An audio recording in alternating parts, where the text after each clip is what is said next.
안녕하세요. 12월 15일 오늘의 축구 소식을 브리핑하는 조던 HD입니다. 오늘 첫 번째 소식은 SBS 스포츠가 스즈키컵 결승을 현지에서 생중계할 것이며 박항서 개인 캠도 따로 밑에 띄운다고 합니다. SBS 스포츠가 10년 만에 우승컵 탈환을 노리는 박항서 감독의 결승 무대를 베트남 현지에서 직접 중계한다고 하며 박항서 감독의 리액션만 따로 담은 이른바 박항서 캠도 선보인다고 합니다. 네. 2018 스즈키컵을 국내에서 단독 생중계한 SBS 스포츠는 우승팀이 결정될 결승 2차전 경기를 베트남 하노이 미딘 국립경기장에서 현지 생중계한다고 오늘 밝혔습니다.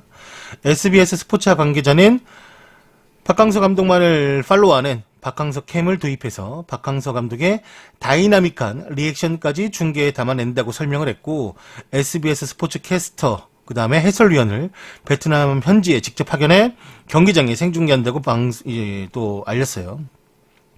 이 경기 캐스터는 이재영, 그 다음에 해설위원은 박문성이 직접 현지에서 마이크를 잡을 것이며, 스포츠 중계팀이 자국 경기가 아닌 A매치를 현지에서 생중계하는 것은 매우 이례적인 일이고, 중계팀 관계자는 신드롬을 일으키고 있는 박항서 감독을 직접 만나 한층 더 깊이 있는 이야기를 경기 중계에 녹여내겠다. 베트남 현지에 달아오른 분위기를 생생하게 전할 수 있게끔 찍어오겠다라고 설명을 했습니다. 베트남 대표팀은 결승 1차전에서 말레이시아와 2대2로 비긴 상태이며 내일 밤 9시 2차전 이 중계를 한다고 해요. 현재 1차전 아까 말했다시피 말레이시아 홈에서 2대1로 비기고 왔죠. 뭐 여러 가지가 있네요. 박항서 개인캠. 박항서 개인캠은 옛날에 그 졸던 거밖에 기억이 안 나는데 걔 찍어가지고 문제 생긴 거 아니야? 여튼 뭐 안 졸겠지 이번엔.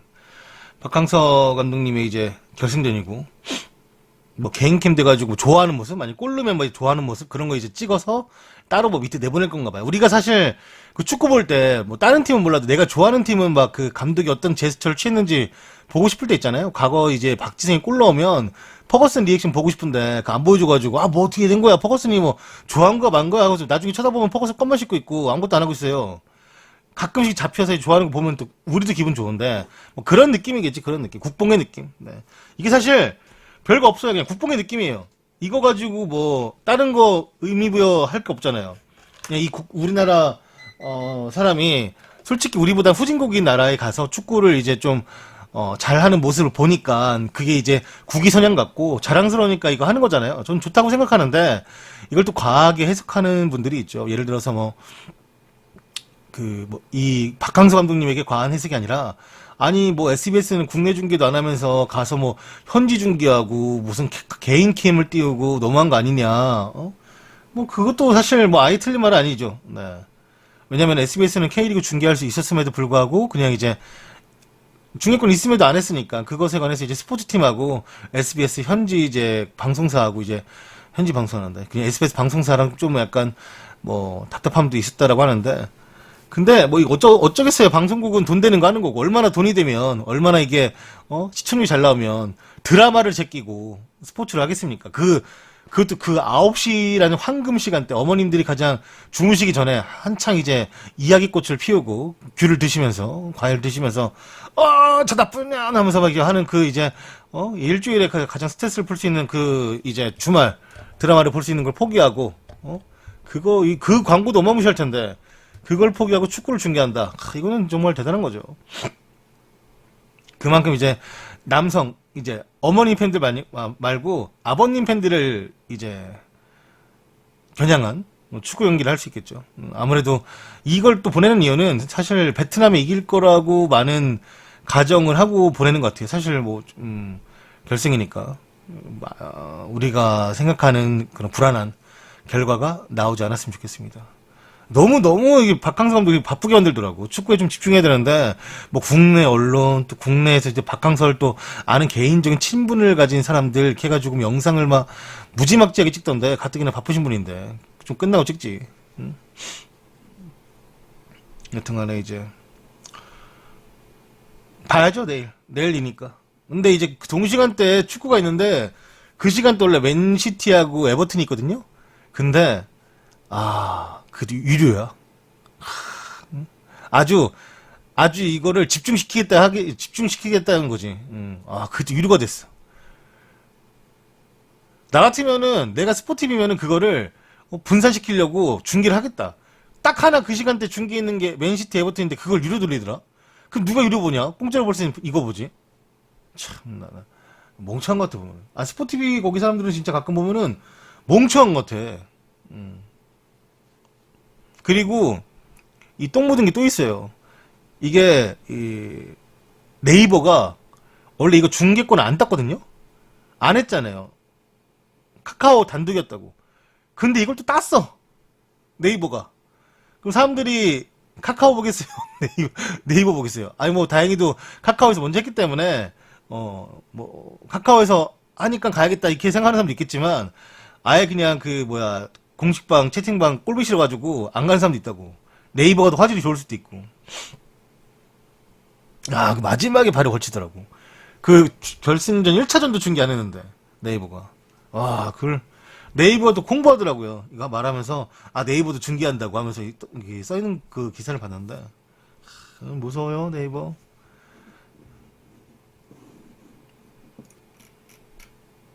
이게 이 스포티비마저 지들이 악수를 둬요 보면은. 아우 답답해.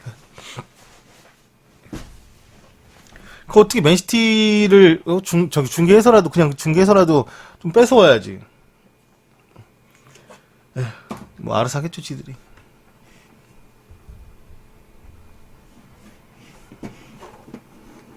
아무튼 뭐 개인적으로는 박항서 감독님 지금 너무 잘 돼서 좋고요. 꼭 우승해가지고 좋아하는 모습 보고 싶네요. 베트남에 더 한국풍 열기가 불기를 바랍니다.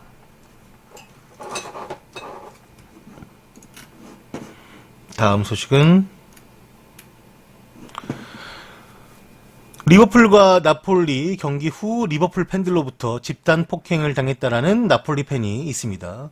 지난밤 안필드에서 챔피언스리그 경기가 끝난 후에 나폴리 팬이 폭행당한 후 얼굴에 부상을 입어서 베네카드님이 10개를 조던에게 후원하였습니다. 이 국뽕이 내년 K리그 중계로 이어지길. 그럼 좋은데 그게 사실 안 되더라고요. 월드컵도 이어지지 않는데 뭐 스즈키컵이 K리그로 스즈키컵에 뛰었던 베트남 선수 중에 한 명이 K리그 온다. 요러면 조금 이게 달라지지. 요러면 이제 베트남에서도 우리 박하 감독님이죠. 이제 나라에서 우리 팀에 뭐 뛰고 있는 옛날 찌영이 왔었지만 사실 뭐 인천하고 강원이 뛰었지만 별 볼 일 없이 뛰다 돌아갔거든요. 찌영도 나름 거기서는 되게 유명한 선수인데 좀 이제 거기서 뭐 이 꽁펑이 가장 이제 잘 나가지만 걔는 현재 J리그 뛰고 있고. 일본은 또 잠깐 말씀드리면 J리그가 동남아 선수들을 외국 선수로 치지 않겠다. 동남아 선수 데려오는 것을 외국인 선수 치지 않겠다 해가지고 동남아 시장을 벌써 겨냥을 했어. 우리는 K리그는 그딴 거 없어. 그래서 걔네들한테는 J리그 가는 게 우리가 프리미어리그 가는 거랑 똑같은 거예요. 그 많은 관중에 큰 경기장에 유명한 만약에 생각해봐. 베트남 선수가 이적했어 J리그에. 근데 비셀고베랑 붙어. 다비드 비아, 이니에스타 나와. 막 미치지? 안 미치겠어요? 나 같아도 미치겠다. 그 사람들한테는 지금은 꿈이 J리그에 진출해서 저렇게 막 기라성 같은 선수들 아니면 일본 선수지만 유럽에서 뛰고 온 선수하고 맞붙어가지고 좋은 경기력을 보여주면 이 동남아 동남아 이 나라권에 있는 사람들은 J리그 보내는 거에 엄청난 희열도 느끼고 자부심, 자긍심도 느낄 겁니다. 근데 우리 K리그 온다? 뭐 그것도 뭐 나쁘진 않겠지만 K리그 와서 자부심, 자긍심 느끼려면은 전북이나 뭐 그래도 뭐 울산같이 좀 이름 좀 있고 현대같이 이름 좀 붙어 있고 하는 팀에 가야죠. 네. 그게 아닌 이상은. 네, 안녕하세요. 반갑습니다. 그러니까 뭐 사실 우리나라도 이제 동남아 분들이 많이 오셔가지고 일을 하고 계시잖아요. 그분들을 겨냥한 영입도 사실 좀 생각해보면 좋은데 근데 성적을 내야 되니까 뭐 일단 성적을 내야 되니까 좋은 선수 찾는 것도 좀 힘들고 자기 팀 스타일에 우리나라 감독들은 기본적으로 동남아 그렇게 뭐 원하진 않아가지고 독일도 뚫지 못한 조현우가 있지. 그 조현우가 있는데 그 조현우가 다음 시즌에 한국에 없지. 아마도.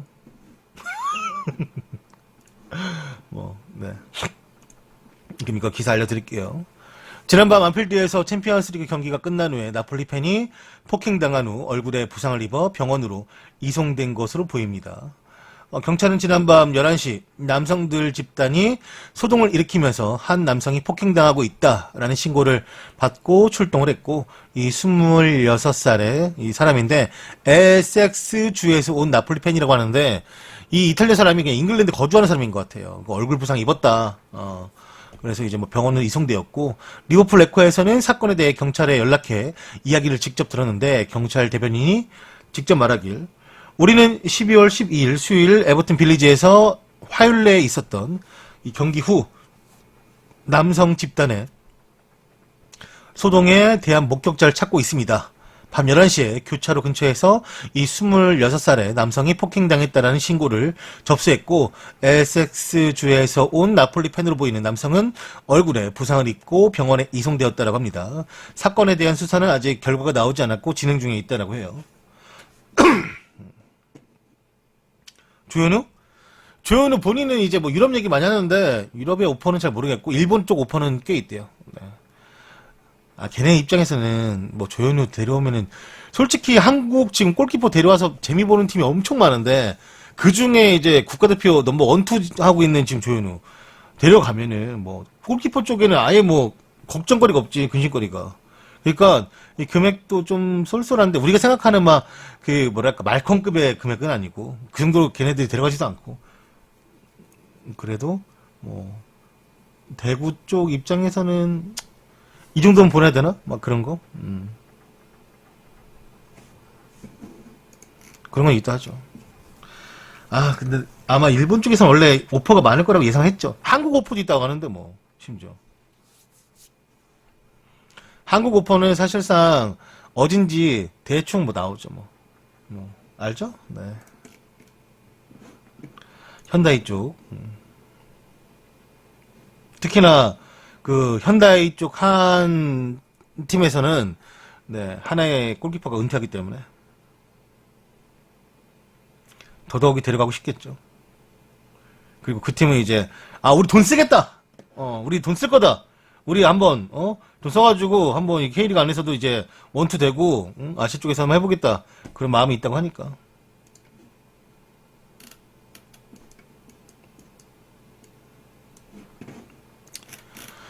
쿠티뉴가 리버풀로 돌아왔습니다. 쿠티뉴는 지난밤 리버풀로 돌아왔을 때 팬들에게 놀라움을 주었고, 올해 1월에 리버풀에서 1억 4,500만 파운드의 가격으로 바르셀로나로 이적했던 브라질 국적의 이 쿠티뉴가 안필드로 아직도 돌아오지 않고 있으며, 이 미드필더는 피르미노의 아내 라리사의 생일 파티를 위해서 머지사이드로 다시 온 것이라고 합니다.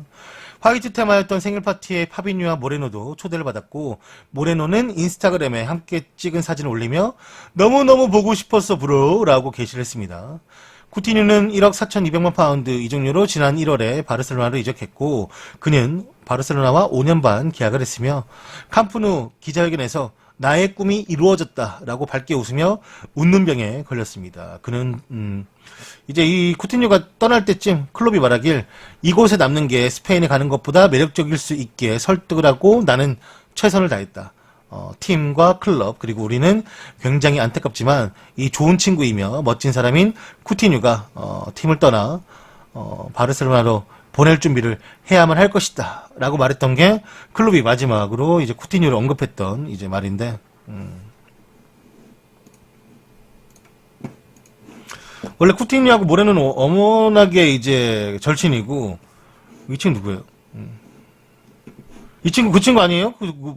저거는 뭐야? 그 포그바하고 메시 만났을 때 그 소금 뿌려주던 그 사람? 고기 잘 써는 사람? 그 사람? 유명한 사람?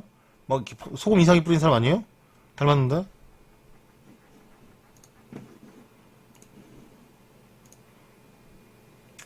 피르미노는 귀걸이를 해도 뭐 저런 걸 했냐?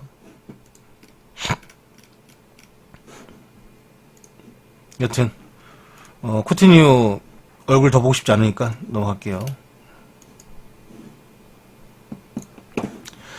UEFA가 오늘 AC 밀란에 대한 제재를 발표할 것이라고 합니다. 2014년부터 2017년까지 3년 동안 FFP 파이낸셜 페어플레이 룰을 어긴 것에 대해서 오늘 발표할 듯 보이며, 징계 이유는 2014년부터 2017년까지 있던 재정 적자 문제 때문인데, 전 구단 주인 용홍리 리용홍, 네, 요 사람의 불확실한 자금 출처, 대체 그 자금 출처가 어디냐?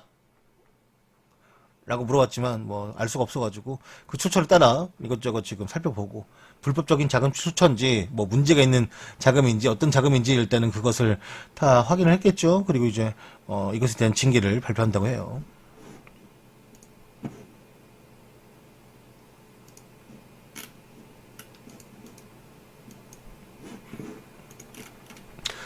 밀러가 경기 후 머리를 가격했던 선수에게 사과하러 라커룸에 갔지만 이미 그 팀은 떠난 상태였다고 합니다.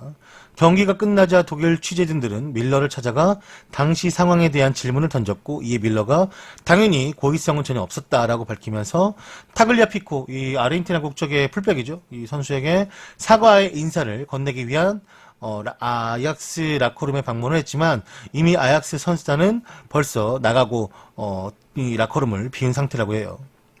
그 경기 밀러 개인에게 있어서 상당히 의미가 있는 경기였는데, 밀러가 아약스전을 통해 개인 통산 챔피언스 리그 105경기에 출전을 했고, 이와 함께 지금은 은퇴한 바이에른 뮌헨의 이제 주장 람과 함께 독일 선수 역대 챔피언스 리그 최다 출전 타이를 기록한 경기였습니다. 하지만 이 기념비적인 경기에서 밀러는 개인 커리어 사상 처음으로 퇴장을 당하며 좀 안 좋은 기억이 있겠죠. 네, 물론 그렇죠. 뭐 비겼잖아요, 또 3대3으로.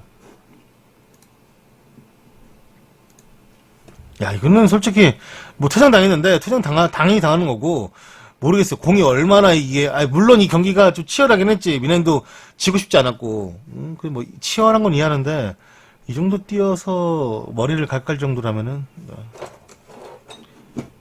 잘 모르겠네요. 저게 고의가 진짜 있는 건지 없는 건지. 없다고 하면 없다고 믿어야지 뭐 어떡하겠어요. 네.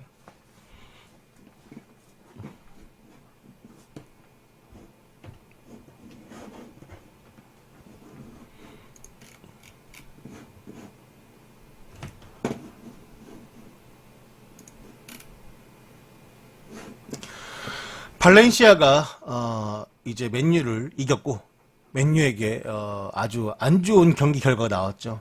이 경기에서 무리뉴가 선발 멤버들을 비판했습니다. 이번 패배로 맨유는 그룹 H의 선두가 되지 못했지만 무리뉴가 말하길 조 2위로 진출한 것 역시 대성공이라고 말했습니다. 오늘 경기에서 이제 이런 사례로 인해 배운 게 있냐라고 기자들이 무리뉴에게 물어봤을 때, 무리뉴는 아무것도 놀라울 게 없으며 배운 게 없다라고 일축을 했습니다. 3명의 교체 카드, 애슐리 영, 링가드, 레시포드가 맨유의 골을 만들어냈지만 솔레르의 낮은 킥과 이 깔리는 킥이었죠. 사이드로 쫙 깔려가는. 네. 필 존스의 자책골로 만들어진 2대 0의 상황을 뒤집지는 못했으며, 무리뉴는 3명의 교체 카드를 정말 쓰고 싶지 않았다라고 말했습니다. 그는 말하길, 지금 내가 여기서 누구가 왜 뛰지 않느냐, 누구가 왜 선발이 아니냐 라고 물어본 질문보다 그 일주일간 휴식을 가진 선수들에게 더 나은 몸 상태, 경기력을 기대했었습니다. 발렌시아와의 경기는 어떠한 압박감도 없는 누구나 뛰고 싶어 할 만한 그런 경기였고, 이거는 이제 16강에 진출한 후였으니까 1위냐 2위냐 그 차이였는데, 그러니까 압박이 없는 누구나 뛰고 싶을 만한 경기였는데, 맨유 선수들은 잘 해내지 못했고 결국에는 원하지 않던 교체 카드를 써야만 했습니다. 변화를 준 후에는 팀이 확실히 나아졌지만 무리뉴가 원했던 상황은 아니며, 맨유에게 이 경기 패배는 다음 토너먼트에서 바르셀로나, 도르트문트, 파리 생제르맹, 포르투, 레알 마드리드, 바이에른 뮌헨 중 한 팀과 맞서야 하는 것을 의미합니다. 만약 맨유가 이 경기를 이겼다면 아틀레티코 마드리드, 로마, 샬케, 리옹 또는 아약스와 붙었겠지만, 무리뉴는 발렌시아에게 패배하면서 그룹 H조의 2위를 랭크했고, 그래서 어려운 팀들과 16강을 붙어야만 합니다.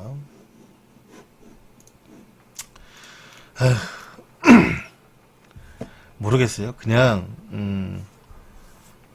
안 되는 팀의 표본이지 않나. 뭘 해도 욕먹고 잘해보려고 해도 그냥 행동에 대해서 오해 사고 그냥 이런 상황인 것 같아요. 무리뉴가 뭘 하든 현재는 지금 맨유가 뭘 하든 심지어 맨유 선수들이 뭘 하든 그것에 관해서 많은 팬들이 그냥 다 싫어하는 것 같아요. 맨유 팬들조차. 그게 맞는 걸 수도 있죠. 사실. 뭐 이 선수들을 잘 쉬게 해주고 그렇게 하면서 이제 리버풀과의 경기도 대비를 해야 되니까 사실 주말에. 근데 선수는 다 내보내고 경기도 치고 얻은 게 없으니 무리뉴도 짜증나 있는데 기자들 와가지고 왜 씨 안 는 거예요? 왜 안 는 거 대체 뭐예요? 이렇게 물어보니까 막 승질을 막 불불 끌지 이러니까 또 선수 탓하는 거죠 뭐.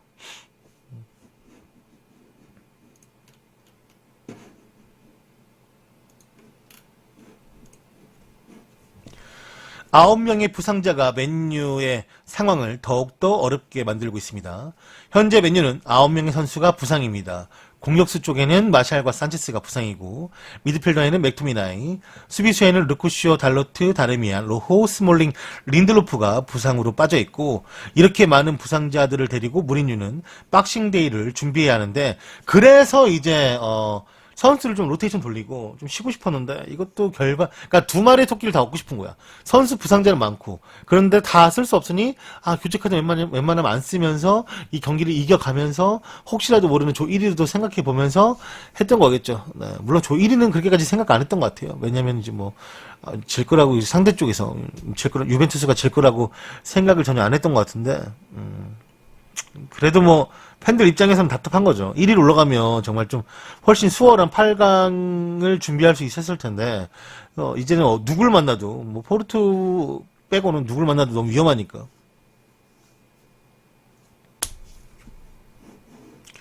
아주 지금 무리뉴가 답답해하는 것 같습니다.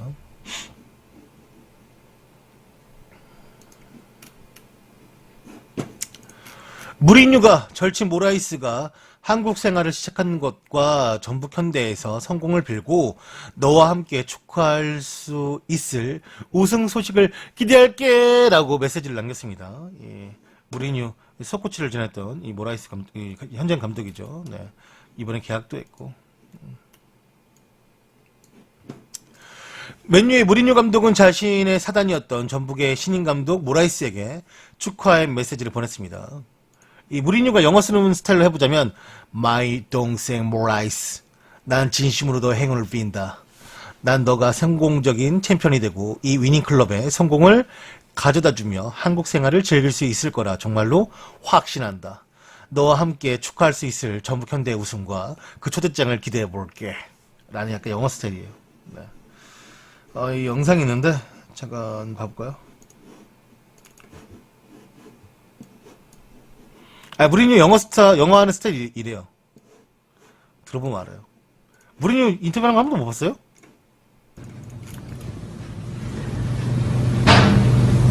Mr. José Moraes, 봐봐. my brother, 봐봐.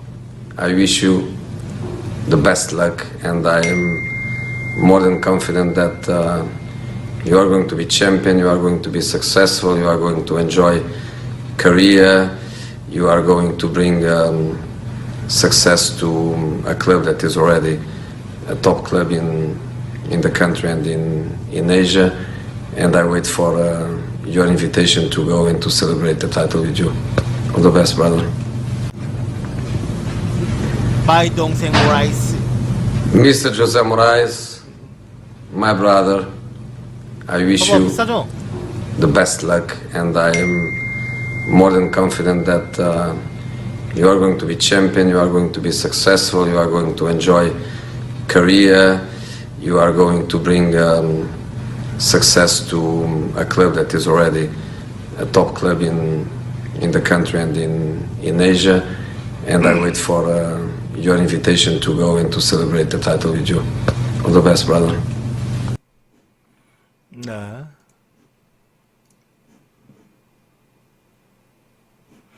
어디 보자. 요게 잠깐만요.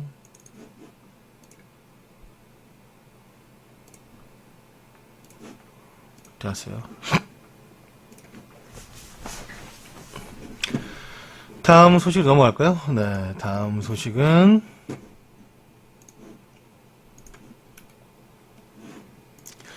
독일 키커즈에 따르면 토드강 아자르를 바이에른 뮌헨에서 원한다라고 합니다. 영국 스카이 스포츠는 오늘 독일 키커의 보도를 인용해 뮌헨이 토르강에 대한 이적의 속도를 높였으며 뮌헨이 토르강 아자르 영입에 관심을 두고 있다고 전했습니다. 이번 시즌 리그에서 토르강이 14경기 8골 6개의 도움을 기록하며 소속팀 웨넨글라드바흐의 반란을 이끌고 있고 웨넨글라드바흐는 토르강의 활약 속에 현재 분데스리가 2위를 달리고 있습니다. 로번과 프랭크 리베리가 이번 시즌을 끝으로 바이에른 뮌헨을 떠나는 것이 확정이 되었으며 토르강은 이 두 명의 베테랑 중 한 명을 아주 자연스럽게 대체할 수 있는 분데스리가에서 이제 잔뼈가 굵은 선수가 되었습니다. 형제가 뭐 첼시나 또 동생은 뮌헨 뛰면은 어우야 씨. 형제가 이렇게 좋은 팀 뛰는 거 오랜만에 보는 것 같아요. 티아고 그쪽 이제 알칸타라 쪽 빼고.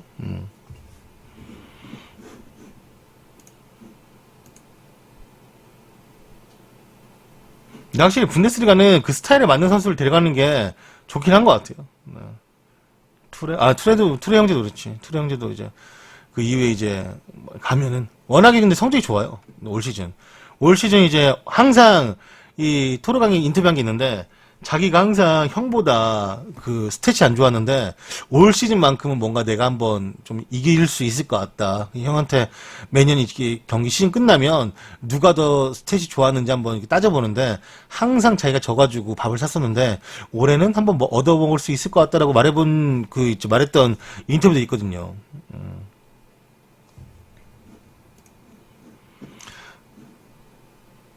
근데 이제 하파엘 파비우 그때 형제는 사실 한 명 거의 못 뛰었기 때문에 여긴 둘 다 많이 뛰잖아요.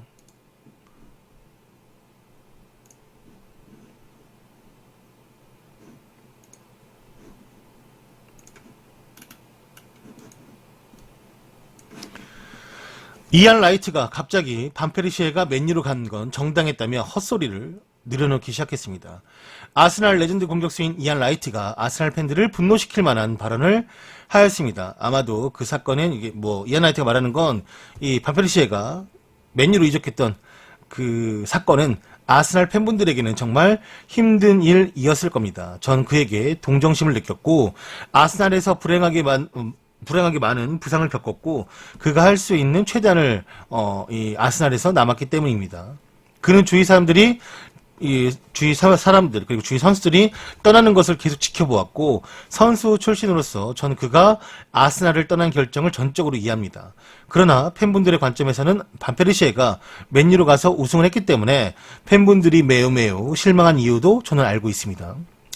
그 상황에 대해서 우리가 서로 직면했다라고 생각해 본다면 반페르시에는 결국 맨유로 가서 우승을 했고 말 그대로 맨유에게 혼자서 우승컵을 들어 올려준 것과 진배 없습니다. 팬분들은 반페르시에가 남기를 바랬고 충분히 건강한 상태로 아스날에서 우승을 도전하고 팀에 남아 지켜주기를 바랬겠지만 그가 떠났을 때 그리고 무엇을 위해 떠났다라는 것을 알면 팬분들도 그에게 용서할 수 있을 거라고 뭐 생각한다고 말했고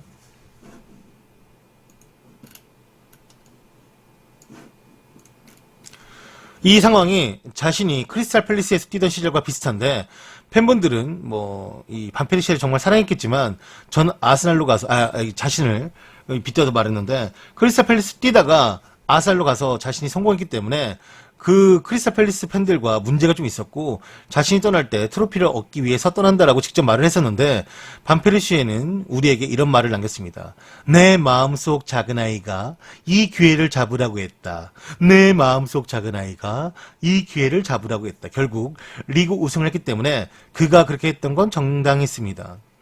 누군가 아스날 팬들이 열린 마음으로 그를 활용할 수 있을지 예상할지에 대해서 제가 답변할 수 없지만 팬분들이 원하는 충성심이 있습니다. 하지만 반페르시에는 자기 자신을 이 나라 최고 클럽 그리고 최고 감독 중 한 명이 있는 맨유로 뛰어든 것이며 그에게는 거절하기 어려웠던 기회였을 거라고 생각한다고 갑자기 얘기를 했네요. 네. 저도 이걸 보면 생각했어요. 제가 언젠가 카카오를 떠나서 다른 플랫폼 할 때 내 마음속 작은 아이가 그 플랫폼으로 가라고 했다. 카카오는 망했다고. 네, 이 명언을 한번 하고 떠나겠습니다. 멋있네요. 아, 내 마음속 작은 애가 유튜브로 이끌었다. 더 이상 카카오는 미래가 없다고. 아, 근데 나는 사실 아프리카를 봐야 되는데 중계하려면 내 마음속 작은 애가 주말에만 아프리카로 가라고 했다. 네, 이렇게 해가지고 멋진 얘기를 한번 해야지. 개소리죠. 난 차라리 오히려 그게 나은 것 같아. 우승할 수 없다면 합류해라? 5원인가? 난 그게 나아. 아싸리. 내 입장에서는. 이도저도 아니고 그냥 가고 싶다고 하면 되지, 뭘. 더럽게 작은 애가 나와. 무슨, 씨.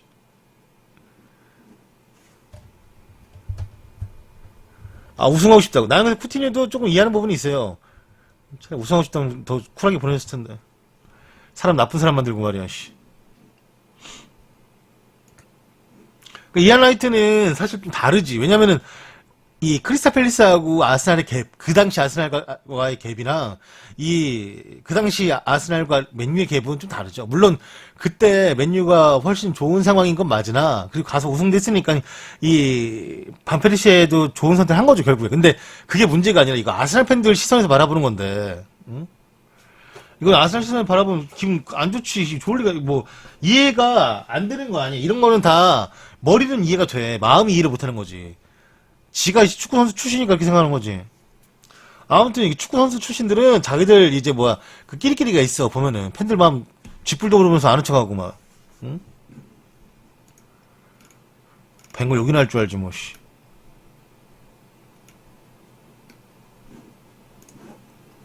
아니 뭐야 이거. 네, 안녕하세요. 델리트와 대용에 대한 관심을 인정한 바이에른 뮌헨에 관한 소식입니다. 아약스와 뮌헨은 요한 크루이프 아레나에서 챔피언스리그 6차전 경기를 치렀으며 뮌헨은 그 경기에서 뛴 델리트와 대용을 1억 5천만 유로 1920억을 내고 영입하기로 결정을 했다고 합니다. 뮌헨 단장은 아약스의 여러 선수들을 염두에 두고 있다는 것은 사실이다라고 루메니게가 확실하게 이를 인정했으며 이렇게 뮌헨이 다음 이적 시장에서 델리트와 대용을 노리고 있다는 것이 확실하게 오늘 오픈이 되었습니다. 이게 뭐냐면 뮌헨이 팀을 좀 확실하게 개편하겠다. 다시금 독일 내에서의 왕자가 아닌 유럽 전역에서 이제 최고 클럽을 만들 수 있는 이 왕자를 만들겠다라고 해가지고 진짜 돈 쓸 것 같아 이번엔. 이게 어쩔 수 없는 거 아는 것 같아. 원래 독일이 이렇게까지 돈을 안 쓰는데 팀을 지금 개편하고 젊은 선수들의 다시금 이제 확실하게 오랜 시간 장시간 이 유럽에서 군림하려면 젊은 선수가 필요하다는 걸 느꼈고 본인이 뛰어봤잖아요. 본인들이 직접 봤잖아. 2번을. 근데 얘네들이 꿀리지 않고 경기를 보여주는 거에 대해서 얘네 진짜 백이다. 네. 진또백이다. 얘네 데려와야겠다. 근데 얘네 데려오려면 어차피 돈을 쓸 수밖에 없다는 걸 인정하는 거고 그 돈 써야겠다라고 생각하는 것 같아요. 네. 정우영은 이 둘하고는 상관이 없죠. 오히려 아까 말했던 토르강이랑 관련이 있지. 얘는 수비수랑 중앙 미들인데 정우영이랑은 다르지. 여튼간에 근데 저 색깔 진짜 구리다.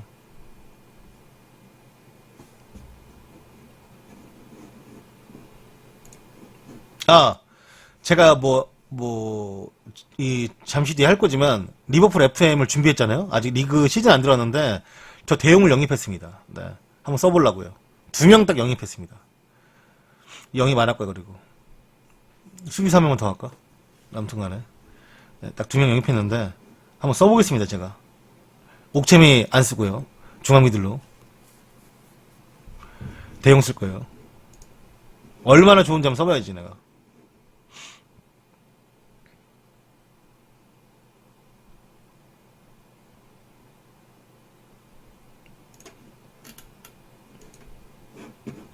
토르강 안 사고, 토르강 사겠죠. 정우영을 기대하는 건 맞는데, 사실 이제 바르사한다. 바이에른 뮌헨이 이제 어린 선수를 키워서 쓰는 게 얼마 안 됐어요. 거의 처음이라 보면 돼요. 네. 항상 사오잖아요, 뮌헨은. 항상 FA를 뿌려오던가, 사오던가 하는데, 키워서 쓰는 거에 대한 노하우가 없는 팀이에요, 사실. 솔직히 말하면. 물론 어려웠을 때 데려와서 알라와 같은 선수들을 뭐 쓰긴 썼지만 되게 예전 일이고 거의 뭐 지금 확실하게 리그에서 뭔가 좀 보여준 선수들, 그러니까 최소한 유럽 무대에서 어디서든 데뷔해가지고 잘 했던 선수를 데려왔지 정우영 같이 고등학생을 데려와서 이제 키워본 적이 없어요. 네. 그래서 물론 정우영을 쓰면 좋죠. 우리 입장에서야 당연히 좋은데 리그에서 이제 확실하게 보장이 돼 있는 선수가 있고 그 다음에 깔아놓는 우리 입장에서 좀 아쉽지만 그런 식으로 좀 쓰지 않을까라는 생각은 들죠. 당연히 밀리죠.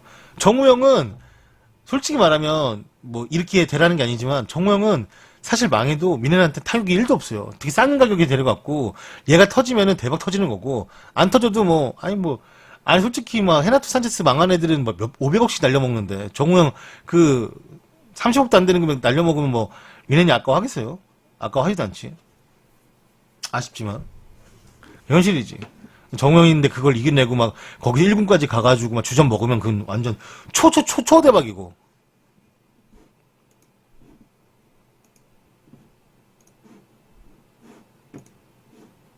어쩔 수 없죠 뭐. 아까 미네네스 정우영 좋아하죠. 싼 가격에 일단은 그 사부리그에서 잘하고 있으니까. 근데 그 리그 차이가 수준이 어마무시하고 결국에는 이 선발 라인업 다 복귀하니까 정우영 당장 그 챔스에서도 명단 못 들었잖아요. 저번에 들었지만. 그러니까 미네니 지금 누굴 키웠을 입장은 아니죠. 올 시즌에 이런 상황을 보고 결국 로벤과 리베리가 마지막 시즌이 되는 건데 아마 쓰려면은 꽤나 좀 걸릴 거예요. 임대도 좀 보내고 리그 적응도 해야 되니까. 일부 리그에서 보여준 게 없는데 그 일부 리그에서 보여준 게 아무것도 없는 선수를 쓸 수가 없잖아요. 잘 커야죠 본인이. 본인도 약간 좀 마음을 길게 먹고 갔으니까 급한 게 아니니까 어리니까. 첼시는 다재다능한 미드필더와 사인할 계획이라는 소식입니다. 사리 이 첼시 감독은 에이스 로마 미드필더인 로렌초 펠레그리니를 쫓기 위해서 맨유와 영입전에 참가할 것이며 첼시 사리 감독이 최근 맨유와 관계에도 불구하고 이탈리아 미드필더와 계약하기를 간절히 바라고 있는 상태라고 합니다. 올 시즌 이탈리아 리그에서 깊은 인상을 남기고 있는 이 펠레그리니가 맨유로의 이적과도 밀접한 관련이 있으며 일부 보도는 이미 회담이 열렸다고 주장하고 있습니다. 첼시는 완전 이적을 놓고 레알 마드리드와 계약을 맺지 못하면 여름에 코바시치를 잃을 것이라는 전망에 직면해 있는데 이는 첼시가 이 영입전에 참가할 가능성이 매우 높다라고 보도하고 있습니다. FM에서는 이 펠레그리니가 엄청난 유망주인데, 그죠? 포텐도 높고. 여튼간에, 이 선수에 대해서 좋은 말도 있고, 안 좋은 말도 있긴 해요. 사실 막, 기대했던 것보다, 뭐, 좋지는 않다. 뭐, 이렇게 말한 것도 있고, 아니다. 좀 더 기회 주면은 더 잘할 것이다라고 말하는 사람들도 있는데, 뭐, 사리 감독 눈에는 이 선수가 가지고 있는 게 더 많다고 생각했나 보죠. 그리고 어차피, 이 미드필더, 이 플레이메이커를 할 수 있는 선수들의, 변화는 필요하니까, 팀에. 아무래도 자기가 본 게 제일 정확하죠. 하잖아요. 그러니까 이탈리아 리그에서 봤던 선수니까 이탈리아 쪽 선수들과 제일 많이 링크가 뜨는 것 같아요. 공격수나 미드필더 모두 수비수까지 다 이탈리아잖아요. 루가니, 뭐 이과인, 뭐 이렇게 펠레그리니까지 막 공수미까지 다 이탈리아 쪽으로만 지금 연결이 돼가지고 기사 뜨고 있으니까 한번 봐야죠. 얼마나 이탈리아 리그에서 데려올지. 뭐 히사이도 그렇고 풀백. 결국엔 골키퍼 빼놓고는 뭐 풀백, 중앙수비, 중앙미들, 공격수까지 다 이탈리아예요. 리그가.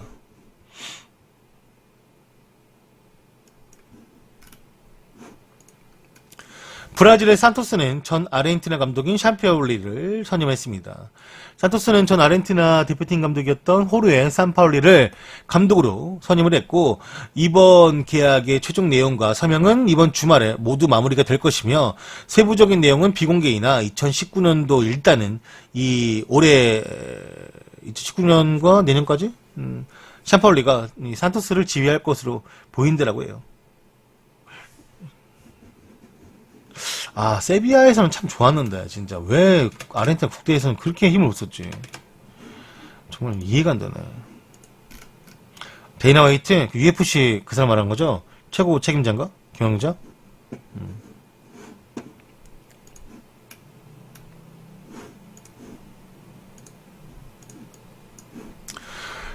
토트넘 포체티노 감독은 챔스 16강 때에는 새 경기장에서 뛸 수 있길 바란다라고 속내를 내비쳤습니다.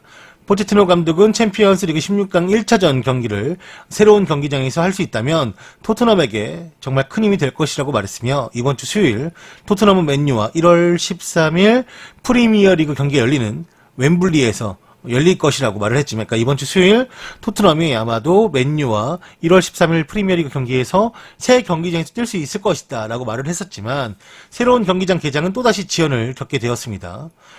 챔피언스 리그는 16강이 2월 12일에 다시금 시작이 될 것이며, UEFA는 유럽의 강팀이 상대가 될 가능성이 높은 16강전 때 토트넘이 어떤 경기장에서 그들의 홈 경기를 할 것인지에 대해서 협의를 하고 있다고 합니다.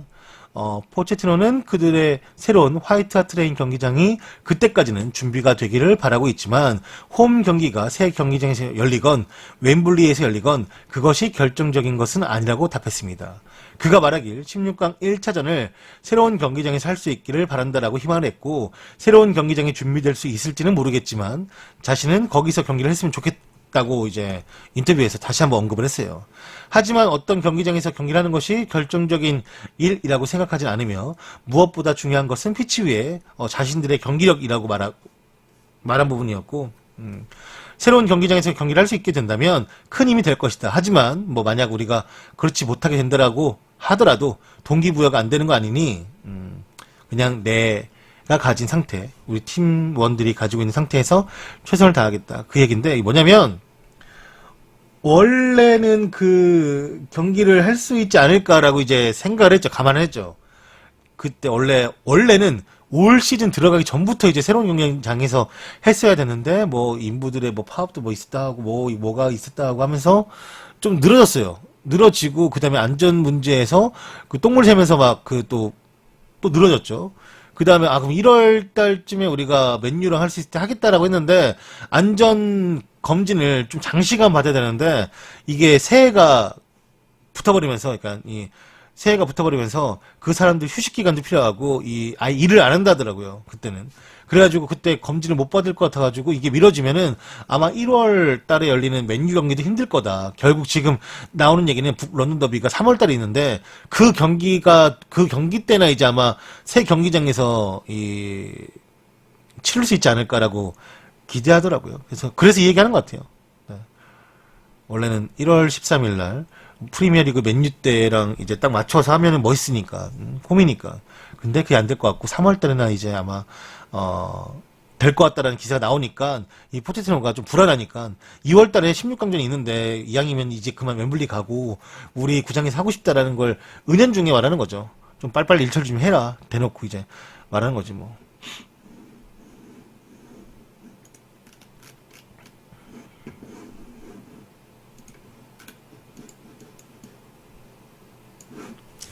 크리스마스 날 오후 4시에 트레이닝을 하자는 무리뉴의 요구에 화가 난 맨유 선수들이 화제가 되고 있습니다.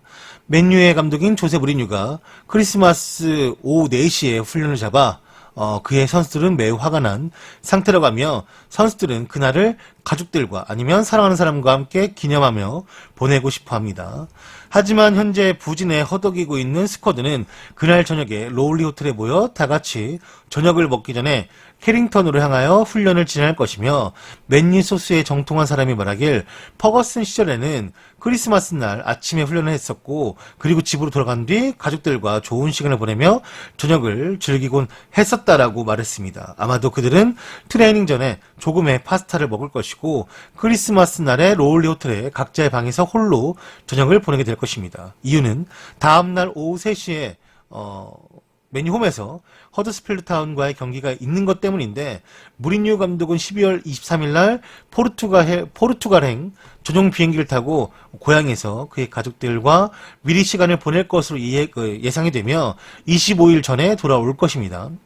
무리뉴가 부임하기 전 감독이었던 루이스 바날 감독도 엄격한 규율 엄수자로 여겨졌지만, 크리스마스 날에는 선수들에게 따로 시간을 주면서 즐기라 라고 말을 했다고 해요.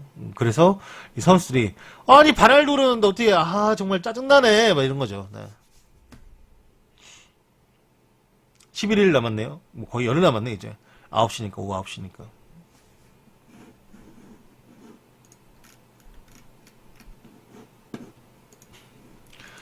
모르겠다. 남의 팀이라 함부로 말할 수가 없네. 또 사실 우리보다도 더 크리스마스를 잘 챙기는 곳이니까.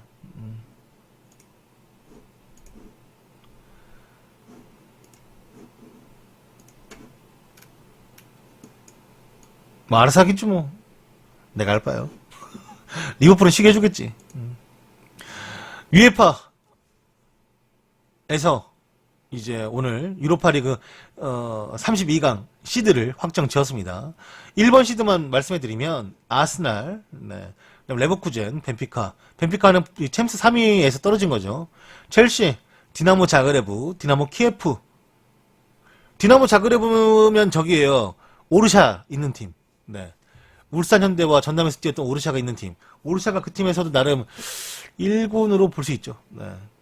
아마 또 유로파리그 자그레브 경기가 누구랑 붙을지 모르겠지만 붙으면 또 오르샤 또 잠깐 볼 수 있는 거죠. 저번에도 그 유로파리그 중계할 때 나왔었는데 아무튼 디나모 자그레브 있고 KF 있고 프랑크푸르트 독일에 그다음에 행크 벨기에 팀 인터밀란 챔스 3위에서 떨어졌고 나폴리 챔스 3위에서 떨어졌고 레알 베티스 잘츠부르크 세비야 발렌시아도 챔스 3위에서 떨어졌고 비아레알 제니트 이렇게 네, 1번 시드가 확정이 되었습니다. 안녕하세요.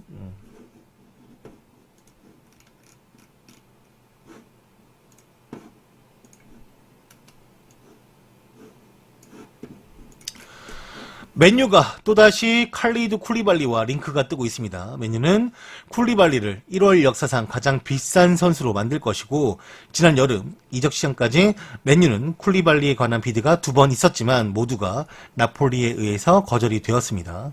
이제 세 번째 제안을 고려하고 있으며 안 좋은 시즌 성적으로 압박에 놓인 무리뉴가 다음 겨울 이적 시장에서 투자를 원하고 있고 그의 가장 우선순위는 센터백이라고 합니다. 무리뉴가 계속해서 월드클래스급의 센터백을 원한다라는 사실은 에릭 바이와 마르코스 로호에 대한 미래에 대한 의구심을 더욱더 증가시키고 있으며 우드워드 단장은 반다이크의 7,500만 파운드라는 1월 가장 비싼 수비수 타이틀을 빼앗을 돈이 분명히 호주머니에 있습니다. 하지만 클럽 고위 간부들은 지난 이적 시장처럼 다시 거부권을 행사할 준비가 되어 있음을 이야기했습니다. 무리뉴 시야에 쿨리발리만 있는 것은 아니며 토비알도 웨럴트도 오랜 기간 관심이 있었고 레스트의 맥과이어 영입 희망도 포기하지 않았으며 인터밀란의 슈쿠니아르도 계속해서 모니터링 중에 있다고 합니다. 무리뉴는 AC밀란의 로마눌리에게도 관심이 있고 한편 나폴리와 인터밀란의 챔스 16강 진출 탈락이 쿨리발리와 슈쿠리아르의 영입 가능성을 더 높일 수 있는 상황이기 때문에 쿨리발리 영입을 가장 제일로 원하고 있는 듯 보인다라고 해요. 근데 요 얘기가 지금 조금 있는데 뭐냐면 현지 그 이제 소스를 살펴보면 뭐냐면 왜 우드워드가 무리뉴에게 선수를 사주지 않는 것인가 무엇인가 라고 했을 때 이 그냥 거기서 나오는 이제 내피셜 같은 거죠. 뭐냐면 우드워드가 무리뉴를 자르고 싶어 한다. 근데 지금 자르면 위약금이 너무 어마무시하고 이 무리뉴가 챔스를 올라가지 못하는 그 4위를 수성하지 못하면 위약금이 엄청 줄어든대요. 없어지는 건 아니지만 그러니까 그걸 노린다고 하더라고요. 실제로 이번 어제 오늘 무리뉴가 이 우드워드랑 대판 싸웠다라고 하는데 그게 뭐냐면 선수 영입에 관해서 빨리빨리 이제 1월달 다가오니까 데려올 준비를 해라. 돈을 좀 쓰더라도 정말 수비가 필요하다라고 말한 건데 우드워드가 No. 우리 팀 수비 좋아요. 막 이런 거죠. 네. 헛소리 하는 거죠. 거기서 이제 무리뉴가 이제 화가 나가지고 뭐 한바탕 했다고 하는데 아마도 위약금 때문에 팀이 성적 개판. 우드워드는 장사치예요, 장사치. 그 사람한테 뭐 챔스가 가면 좋은 거지만 안 간다라고 했을 때도 무리뉴가 얼마만큼의 위약금인지 모르겠어요, 대체. 근데 그거를 포기할 만큼은 아닌 것 같은데 내가 봐도 이 팀 상황이 엄청 안 좋은가 봐요. 우드워드랑 무리뉴 관계는 다 떨어졌고 선수들이 와야 되는데 선수들이 무리뉴 믿고 가기에는 정말 불안한 거지. 무리뉴 잘리면 나 뭐해? 이런 생각이니까. 그러니까 이게 지금 선수 영입하는데도 확실치 않고 이제 무리뉴 입장에서는 좋은 선수가 오는 게 그 다른 선수들이 봐야지 도전할 수 있다. 미리미리 좀 이렇게 해놓고 또 뺏긴다. 아니면 못 온다. 이 지금 공사를 쳐놔야 선수가 오지. 바로 뭐 무슨 이게 뭐 어디 뭐 즉석 떡볶이도 아니고 답답한 거죠 뭐 무리뉴가. 그렇대요.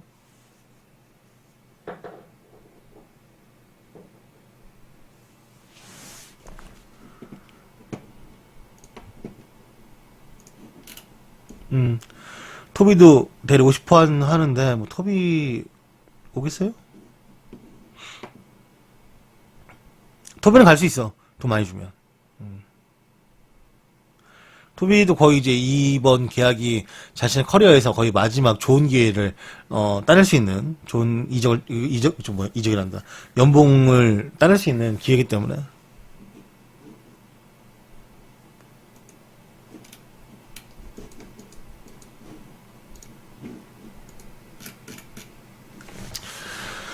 중국의 베팅 업체에서 한국이 아시안컵 우승 후보 1순위라고 배당금이 3.25배라고 합니다. 한국은 오늘 공개된 중국의 신화 복권. 신화는 사실 엄청 유명한 곳이죠. 네, 뭐 다양하게 하기도 하고 뭐 방송사, 뭐 매니저먼트 뭐 엄청 많이 해요, 진짜. 저기는 이 신화 복권에서 2019년 아시안컵 우승 배당률에서 한국이 3.25배로 본선 진출한 24개국 중 가장 낮은 배당률이 일수록 네, 우승 확률이 높다라는 의미를 가지고 있는데 신화 복권은 한국의 우승 확률을 19.11%로 예상을 했다고 합니다. 한국이 19.11%, 그 다음에 호주가 16.79%, 일본이 18.27%, 2위에요, 일본이. 호주가 3위, 이란이 15.15%인데, 이란이 그 멤버가 좀 젊은가 봐요. 네. 중국이 8위래요, 중국이. 3.45%. 사우디가 중국 밑에 있어요. 3.27. 그 밑에 뭐, 북한, 요르단이 0.96, 베트남이 0.21, 19위. 네.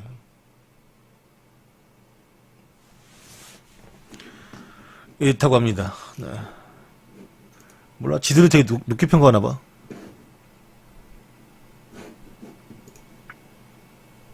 아무래도 아시안게임 우승이 조금 여파가 있지 않았을까.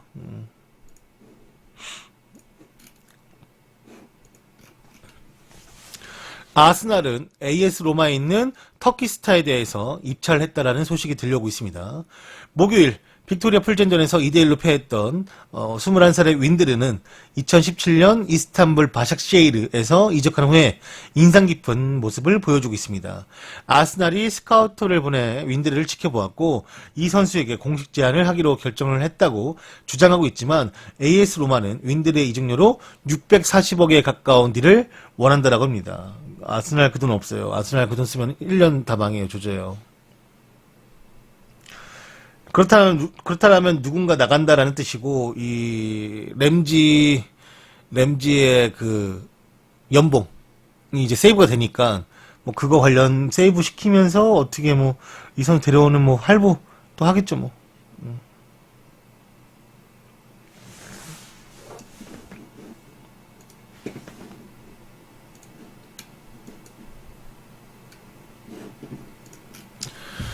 인천 유나이티드에서 맹활약했던 아길라르가 제주 유나이티드 유니폼을 입는다라고 합니다.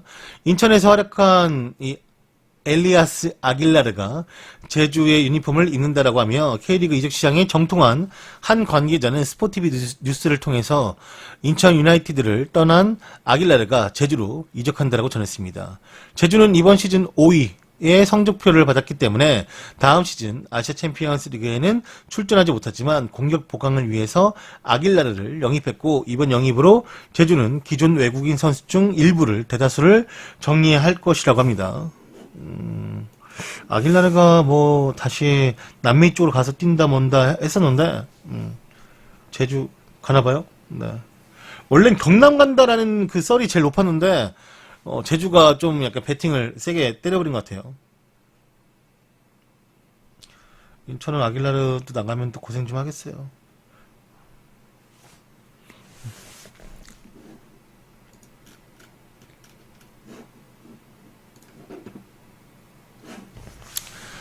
알리송은 자신이 생각하기에는 피르미누의 최고 장점은 치아다라고 말했습니다. 알리송은 자신이 생각하는 피르미누의 최고 장점을 그의 건치라고 말했고, 알리송은 피르미누가 이야기를 듣지 못하게 큰 음악이 나오는 헤드셋을 끼고 있을 때 카메라를 보면서 자신이 생각하기로는 피르미누의 가장 큰 장점이 치아다.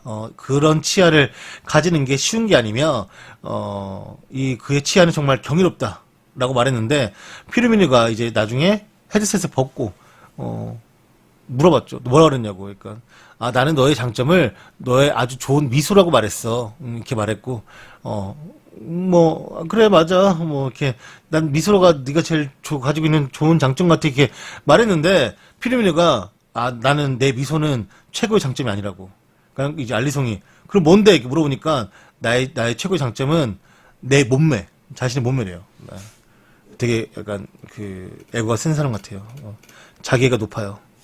알리송이 진짜 얼척이 없다라는 표정으로 네 몸매가 좋다고? 너 상체만 긴데? 라고 이제 이상하게 쳐다보았고 피르미누는 계속 고개 저으면서 아무튼 너는 나에 대해서 몰라. 너는 아무튼 나에 대해서 1도 몰라. 난 아무튼 내 미소가 아무튼 그건 아니야. 이렇게 말하면서 그냥 끝났어요. 네.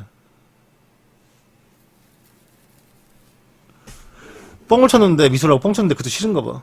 뭐 눈치챘나?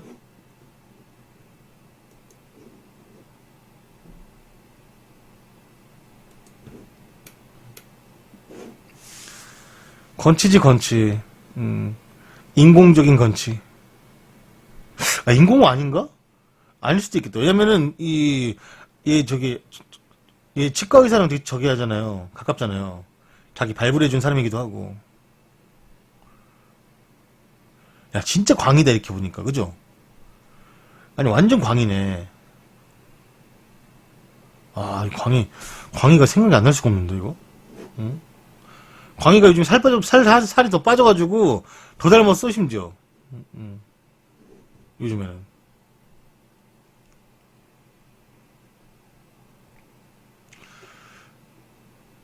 근데 라미네이트가 이렇게 리얼해요? 라미네이트를 안 해봐가지고 저렇게 리얼해? 진짜?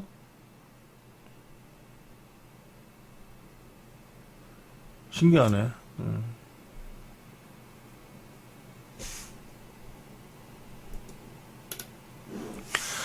웨스트 브로미치의 이제 리버모어가 재계약을 맺었습니다. 2022년까지 이 고도리하고 재계약을 맺었다라고 해요. 뭐 간단하게 올라와가지고 말씀드리는 거고.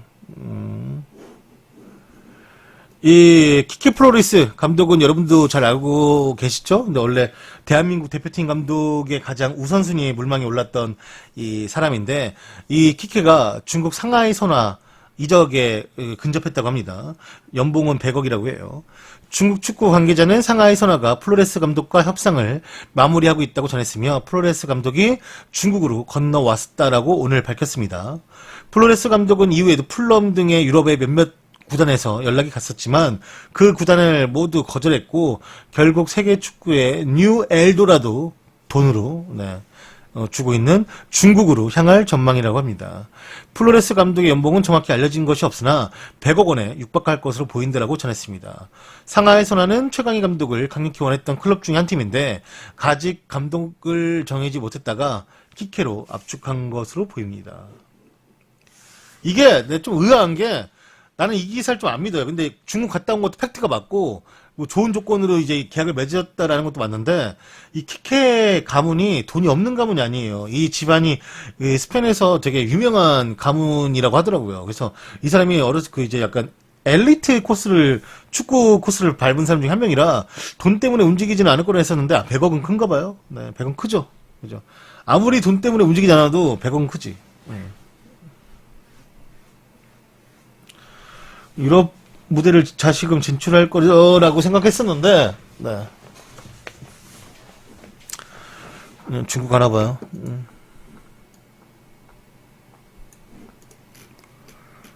그래, 거절하기 너무 큰 돈이었다. 내 마음속 작은 아이가 돈을 벌라고 했다. 그랬겠지 뭐.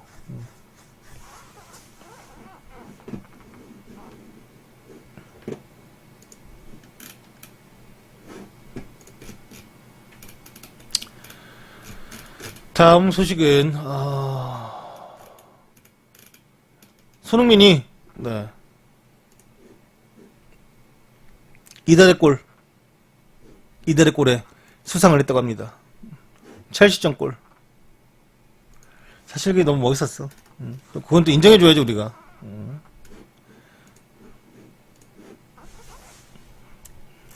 그렇군요. 상이 되게 뭉퉁하네. 무슨 블루투스 스피커 나올 것 같아요. 불러오면서.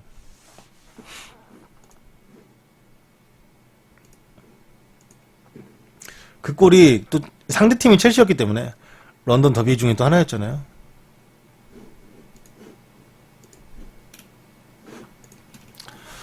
베르통어는 2020년까지 팀에 남아 있을 것이라고 말했습니다. 댄 킬펠트릭과 독점 인터뷰에서 말하길 내 생각에는 2020년까지 계약을 연장하는 조항이 있고 토트넘은 그 연장 조항을 분명히 발동할 듯한데 그러면 내 계약은 1년 반이 남게 되고 그 후로 어떻게 될지 모르겠다. 지금 느끼기에는 한 몸 상태가 한 4년에서 5년은 충분히 더 잘 뛸 수 있을 것 같고 클럽과 대화는 아직 없지만 재계약에 관해서 논의할 게 남아있다. 나는 지금 토트넘에서 매우 행복하며 클럽은 선수들뿐만 아니라 여러 가지 측면에서 엄청난 잠재력을 가지고 있는 팀이다. 토트넘이라는 팀이 선수들도 좋고 구단도 좋고 모든 선수들은 이 토트넘에 다 만족하면서 잘 지내고 있다라고 말을 했고 이 기자가 질문하기를 은퇴하고 너 감독할 생각이 있냐라고 물어보자 안 한다. 지금은 그럴 마음이 1도 없다. 왜냐면 포체티노를 가까이서 보니까 너무 힘들어 보이고 고민도 많아 보이고 나는 안 할란다. 하면서 이제 자신은 별로 감독직에는 관심이 없다라고 말을 했습니다.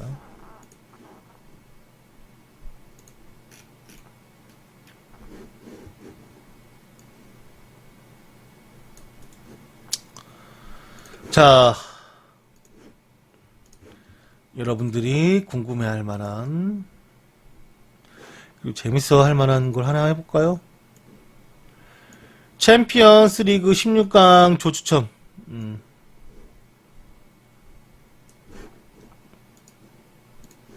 딱 한 번만 합니다. 공은 내가 만들어요. 이거 원래 챔스만 깔아야 되는데 챔스만 깔면은 이 걸리더라고. 저작권이. 둥둥둥둥둥둥둥둥둥둥둥둥 둥둥둥둥둥둥둥둥둥둥둥둥 샬케 둥둥둥둥둥둥둥둥둥둥둥 둥둥둥 파리 둥둥둥 음을 모르겠네. 둥둥둥둥둥둥둥둥둥둥둥둥 둥둥둥둥둥둥둥둥 리버풀?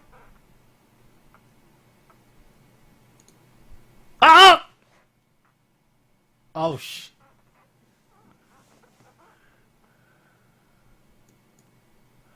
리옹, 유벤투스, 로마, 바르셀로나, 또 만나? 토트넘, 포르투, 아씨, 아약스, 맨시티, 자동이네, 자동. 이렇게 들리나? 이거, 그래, 챔피언스 기타 버전 깔자, 이거 다시 하자, 이거.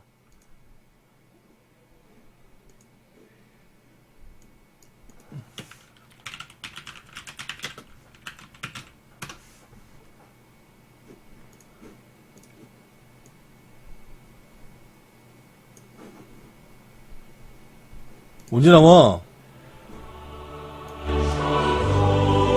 기타브 아니잖아, 이거.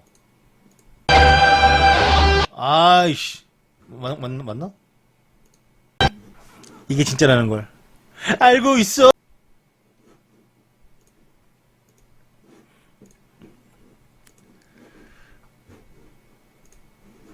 다음은, 이게 이제 올라와서 한번 봤는데, 이게 뭐냐면, 현지 지금 뛰고 있는 팀의 레트로 유니폼을 이제 장착을 시킨 건데 너무 이쁘죠.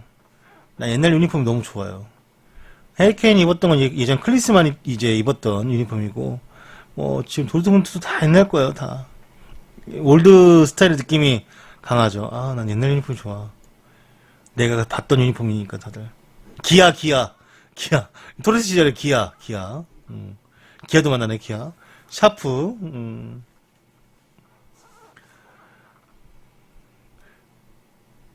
이 미넨 유니폼은 이제 나올 수가 없어요. 이때 그 누구지? 브라질 공격수? 에드, 걔 이름 뭐였더라? 생각 안 나네. 에드, 뭐였지?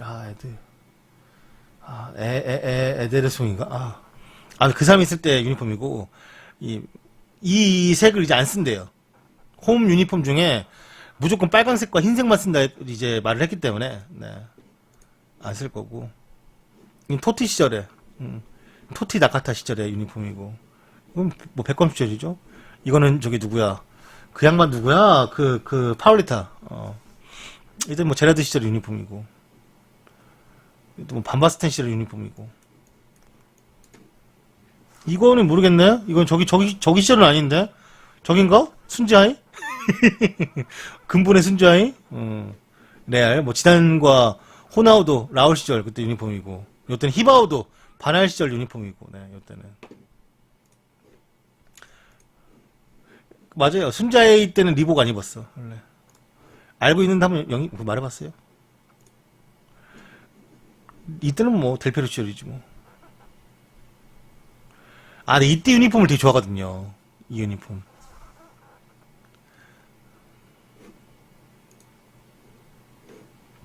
요게 한번, 이게 무슨 기념 유니폼이에요. 이게 몇 년도 기념 유니폼인데, 요때 유니폼이, 이 100주년이구나, 이거. 써있네. 미안합니다.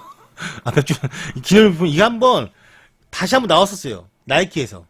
내가 구해보려고 정말 애를 써봤는데 못 구하겠더라고. 못 구하겠어. 그렇게 애를 써봤는데도, 안 되더라. 현지에서 워낙 빨리 나가가지고, 사세야 되는데,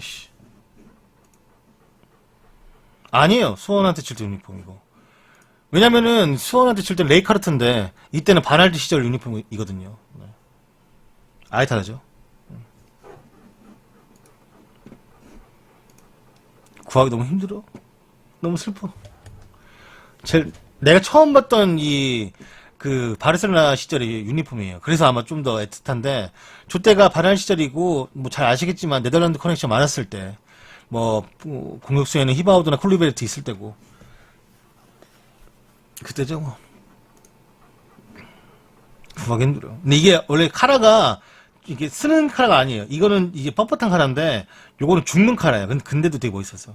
이게 히바우드가 한치 크게 입어가지고, 히바우드가 이렇게 이제 왼발로 액션을 가하거나, 그런 거 할 때 되게 펄럭펄럭거리면서, 되게 좀 이렇게 더 다이나믹해 보였죠. 여기는 이거만 바뀌었지 뭐. 근데 이거 나는 가슴팍에 이거 있는 건 별론 것 같아, 되게. 엠블럼이. 이건 어쩔 수 없는 거고, 이거는. 리복 칼스버거 진짜 구하기 힘들어. 이거 몇 번 내가 그 외국 사이트에서 중고 파는 거 봤는데, 아무리 이게, 깨끗하게 입어도 다 입은 게 올라오기 때문에, 네.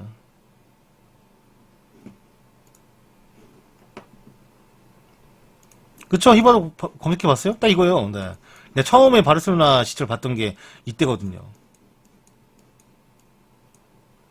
저때 네덜란드는 막 미쳤을 텐데. 이딴 애가 진짜, 이 정도 급의 애가 벤치.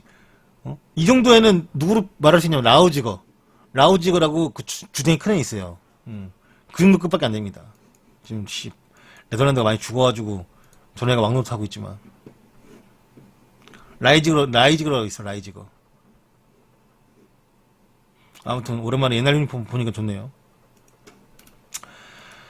요거는 저한테 어제 풀친으로 16강에서 만날 수 있는 퍼센테이지, 이거니까 이거는 당연히 무조건 0%는 안 되는 거고, 만날 수 있는 퍼센테이지라고 하는데, 리버풀이 도르트문트 17.5, 그 다음에 이런 거죠. 네.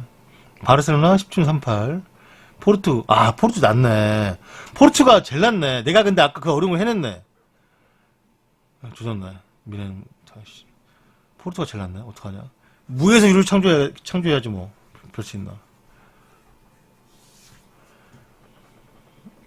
이 베르셀로나는 샬케. 다 비슷비슷하네. 네.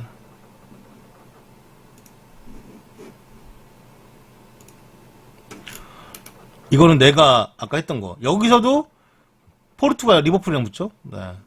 도르트문트 리옹. 원래 내가 나 혼자 해본 건 이게 제일 처음이에요. 이렇게 될 것 같아요. 내 생각에는.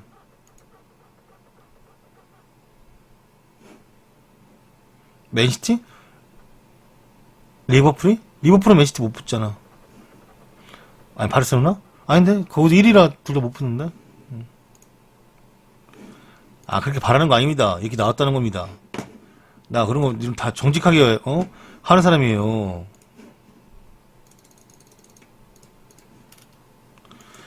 자. 오늘 준비한 뉴스가 모두 끝이 났습니다.